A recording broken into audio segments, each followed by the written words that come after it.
Welcome back to the update. Mike Stone is here. A lot to chew on, and some very happy Tiger fans because before this series there was a level of concern they could have left in second place. Instead, a 4.5 game cushion. What a great weekend, and today exemplified everything. I mean, this was, this baseball season so far has been highs and lows and angst. I mean, when you have a 7-0 lead, you're looking really good, and all of a sudden Porcello falls apart.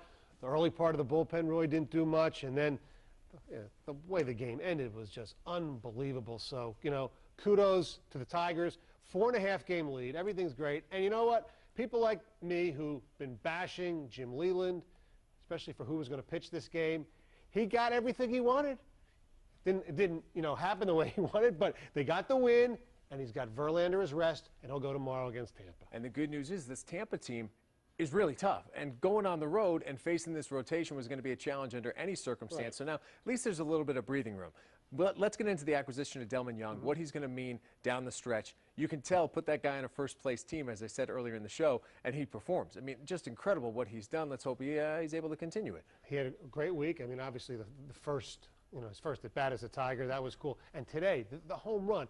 What a rock. I mean, that thing just, boom, flew out of there. Game a couple nights ago where he made outs. The outs were rockets. Yes. He has been just firm contact since he's gotten here, and he's filling that 3 spot. And the question becomes, what comes of Magglio Ordonez now? I think his role is just going to be more and more diminished as the season goes on. Which it should. I mean, Jim Leyland says he's going to play against lefties. That's fine every once in a while. I got no problem with that.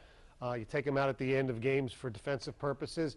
And look, you got Delmon Young for Olivares, who really wasn't doing much anyway, and a low prospect 8-ball player who was having problems. It was basically they got him for nothing. So that was a great move. Inge back up. Dirk's down for a while.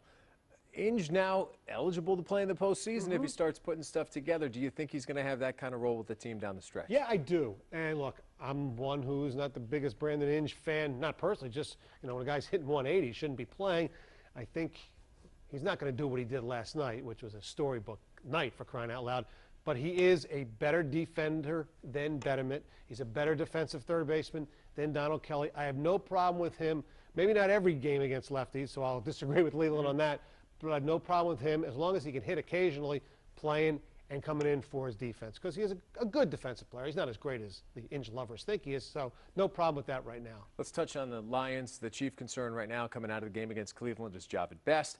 I'm not saying he doesn't have a concussion, as we touched on earlier in the show, but there is certainly reason for concern with a guy who's shown that he is prone to concussions. No doubt. I mean, you can't have a guy like that, your number 1 running back, especially when your number 2 running back's out for the year, as LaSure was going to be, well, is he going to play? Is he going to play? Because we had that with Jahvid Best last year. And Maurice Morris is a good player, but they have to get somebody else in there. I don't know who. I know Frank Gore has said that he's unhappy with his contract. I don't know what the Lions can do to try to make a trade for him. But it's going to be very imperative for Jahvid Best to stay healthy. They need that running, because if they can't run the football, they can't win. What about Tiki Barber? I throw his name out there because why not? Divisive person in the locker room. His teammates hate him. That's good enough for me. Now, they should have gone after Marion Barber, but that's a whole different argument. Whole different Barber. Barber of another sort. That's exactly right. Let's touch on your Stonehead of the week. Interesting one, because usually it was the other team that was causing the problems a couple decades ago. Exactly. As somebody who went to another university in Washington, D.C., the American University, always had a disdain for a certain Georgetown Hoyas. But the Stonehead goes out to a team that played Georgetown in an exhibition. China.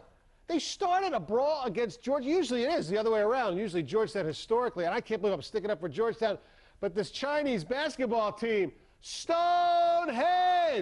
They would not have pulled that on Ralph Dalton, Michael Graham, and Patrick Ewing. I'll tell you that right now. John Thompson would have gone out there and beat the you-know-what out of him. Probably right. That's Mike Stone. You can hear him from Monday to Friday, 6 to 10 on 97.1 The Ticket. Stick with us. A great weekend for some Michigan local teams. We want to tell you what they accomplished. Big things. Stay right there.